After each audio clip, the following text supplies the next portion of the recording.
Today we are in the ancient city of Palermo and learning about its rich past and the architectural jewels it holds. Please join us. Palermo is a city in southern Italy, the capital of both the autonomous region of Sicily and the metropolitan city of Palermo, the city's surrounding metropolitan province. The city is noted for its history, culture, architecture, and gastronomy, playing an important role throughout much of its existence. It is over 2,700 years old. Palermo is in the northwest of the island of Sicily by the Gulf of Palermo in the Tyrrhenian Sea. The city was founded in 734 BC by the Phoenicians as Cis or flour. Palermo then became a possession of Carthage. Two Greek colonies were established, known collectively as Panormos. The Carthaginians used this name on their coins after the 5th century BC as Panormos. The town became part of the Roman Republic and Empire for 1,000 years. From 831 to 1072, the city was under Arab rule in the Emirate of Sicily when the city became the capital of Sicily for the first time. During this time, the city was known as Balarm. Following the Norman conquest, Palermo became the capital of a new kingdom, the Kingdom of Sicily, that lasted from 1130 to 1816. The population of Palermo urban area is estimated to be 850,000, while its metropolitan area is the 5th most populated in Italy with around 1.2 million people.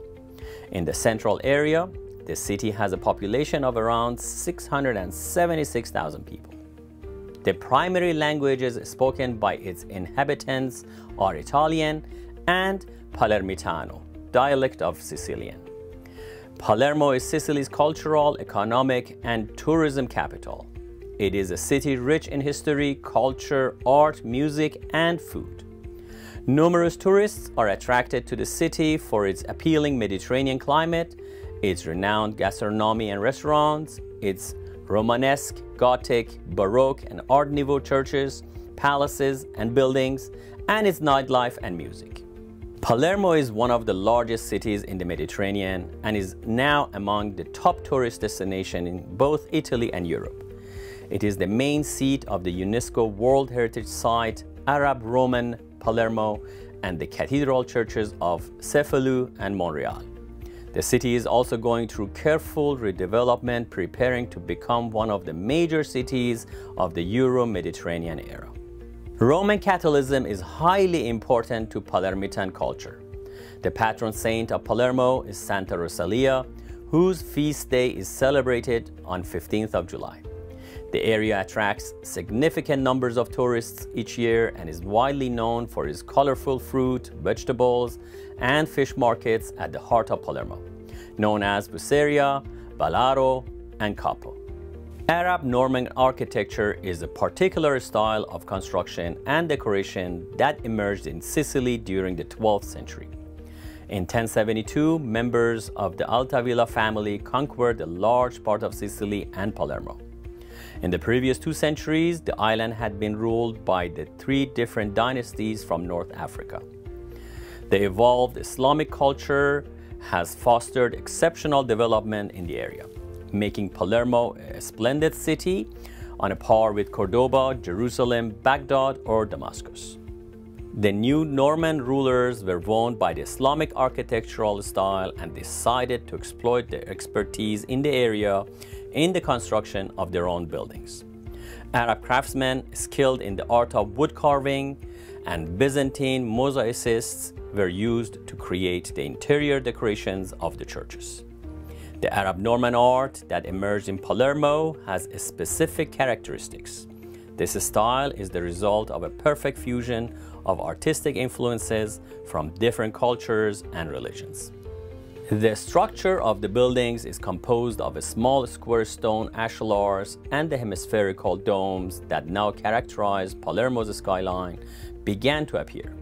The walls began to feature beautiful wooden ceilings carved with muqarnas by Arab craftsmen. On the exterior of the buildings, other decorations were inspired by the textures of fabrics typical of Fatimite culture. In fact, Roger II had a tiroirs, a textile and goldsmith workshop set up inside the royal palace. The emblem of Arab Norman art in Palermo, however, remains the mosaics. The city's own craftsmen were joined by others coming directly from Venice or Greece to create unparalleled golden masterpieces. Next, let's explore the Sicilian Baroque style of architecture. Sicilian Baroque is the distinctive form of architecture that took hold on the island in the 17th and 18th centuries. This style is recognizable not only by its typical Baroque curves and flourishes, but also by its grinning masks and putti, and a particular flamboyance that has given Sicily a unique architectural identity. The Sicilian Baroque style came to fruition during a major surge of rebuilding following a massive earthquake in 1693. Previously, the Baroque style had been used on the island in a naive manner, having evolved from the hybrid native architecture rather than being derived from the great Baroque architects of Rome.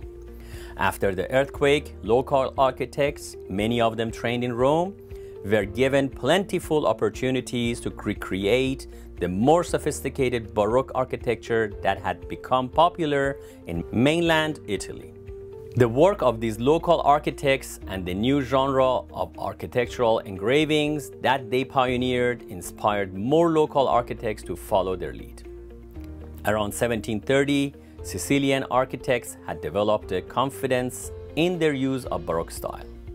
Their particular interpretation led to its evolving further into a personalized and highly localized art form on the island.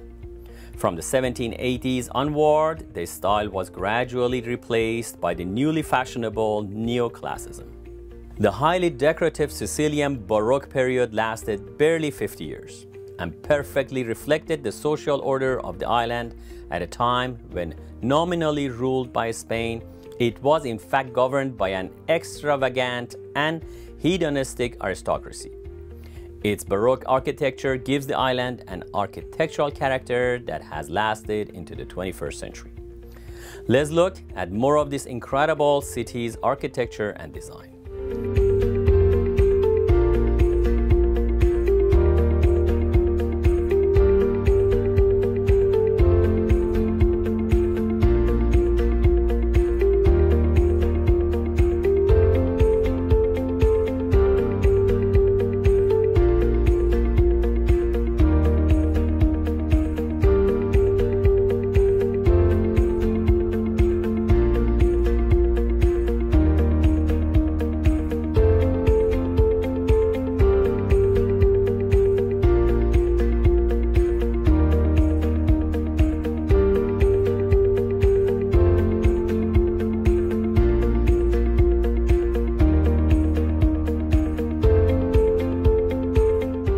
Palazzo de' Normanni and Cappella Palatina, also called Palazzo de' Normanni because the Normans made it their residence from 1072 onwards. Under the Altavilla family, the palace became famous throughout Europe for its architectural and decorative richness.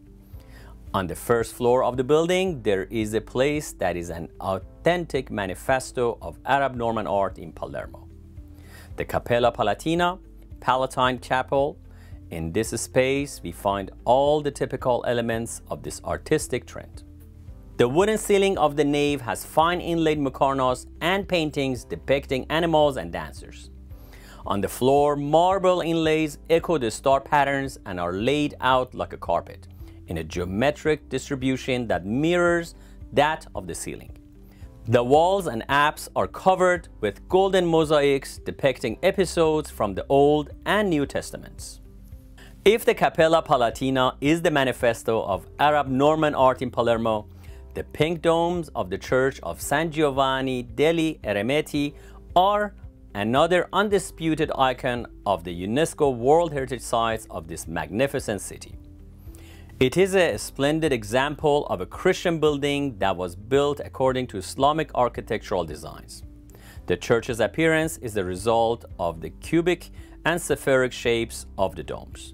It draws on the shapes of the circle and the square, which in Fatimite and Byzantine art symbolizes earth and sky. Initially, the complex was a Gregorian monastery built between 1130 and 1142 on the orders of Roger II. It included, in addition to the church and cloister, a dormitory, a refectory, and a cemetery, which no longer exists. The shape of the Church of San Giovanni degli Eremites cloister foreshadows that of Monreale Cathedral.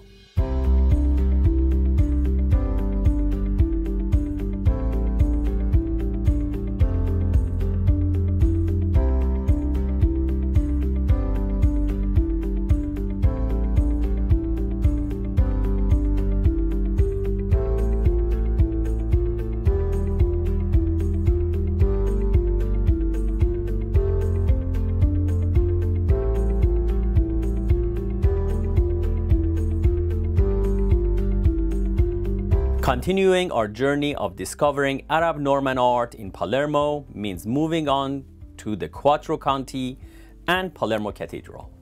The present structure is the result of a major reconstruction in 1169. Under Arab rule, the building was formerly a mosque. Verses from the Quran are still engraved on a column on the southern portico. The church today is a fusion of different architectural styles, the result of various renovations over the centuries. Catalan Gothic, Baroque, and neoclassical elements can be recognized. Some parts of the original Norman church can be made out on the eastern facade at the apse, with inlaid lava stone decoration of Fatimite cultural origin, which in the alteration of geometric and floral and animal motifs picks up on some typical designs from its textile art. Inside the right aisle are the royal tombs. Another UNESCO site is the Cathedral of Montreal. Construction of this cathedral began around 1172 on the orders of William I, who wanted to create a mausoleum for his dynasty, the Alta Villa. However, it was not until 1267 that construction was completed. The typical features of Arab Norman art can already be discerned on the outside in the area of the apsis. Here, as in Palermo Cathedral, there are decorative textures inspired by Fatimite textile art. The interior walls of the church are covered with 6,400 square meters of golden mosaics. The scenes depicted are taken from the Old and New Testaments and the Acts of the Apostles.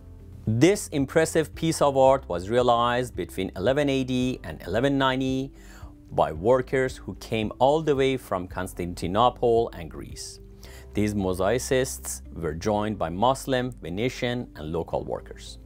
In addition to these amazing sites, there are countless other examples of art, architecture, and design that establishes Palermo as a cultural center of the Mediterranean and Greater Europe. I truly enjoyed learning about Palermo and its past, and visiting its mind-blowing cultural and architectural heritage sites. It's amazing how this 2,700-year-old city has gone strong despite all the challenges of the past. It's testament to the resilience of its people.